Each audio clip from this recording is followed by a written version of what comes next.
actually has a license. Here's what we know. Cobb County investigators have issued warrants for 3 people, with 40 victims claiming they had no idea the person who performed surgery on them did not have a medical license. 11 Alive's Faith Abube is live at the Cobb County Superior Court, where this complicated story is unfolding. Faith? And the man accused of pretending to be a doctor in this case was taken into custody this afternoon right here at the Cobb County Courthouse.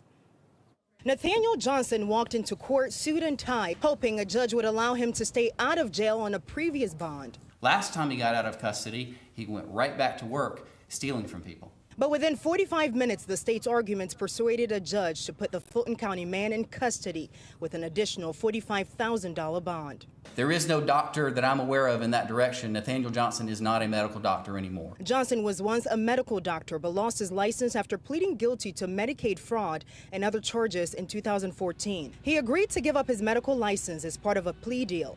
But instead of closing his practice, Cobb County investigators say less than a year later, he was back at the Vinings location in Cobb County pretending to be a doctor.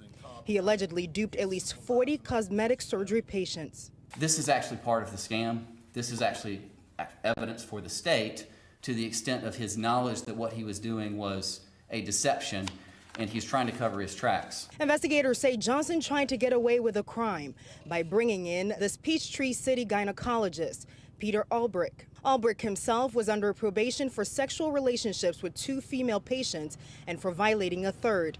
But Cobb County investigators say that did not stop him from associating himself with Johnson's practice. Court documents allege he used his medical license to hide the fact that Johnson did not have one.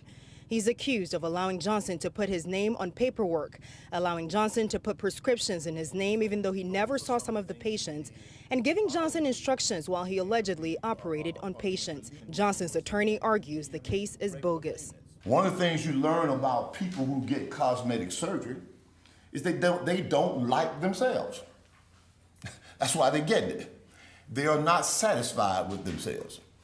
And people who are not satisfied with themselves and they get up in the morning, they look in the mirror, if they don't like what they see, they'll blame God, the doctor, and even the people that made the mirror.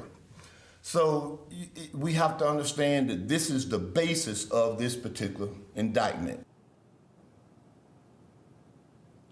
Well, there's a third suspect in this case, Shannon Williams. That suspect, there's a warrant out for her arrest. In the meantime, all 3 of them facing several charges, including racketeering. But Johnson could end up in jail for 100 years if he's convicted.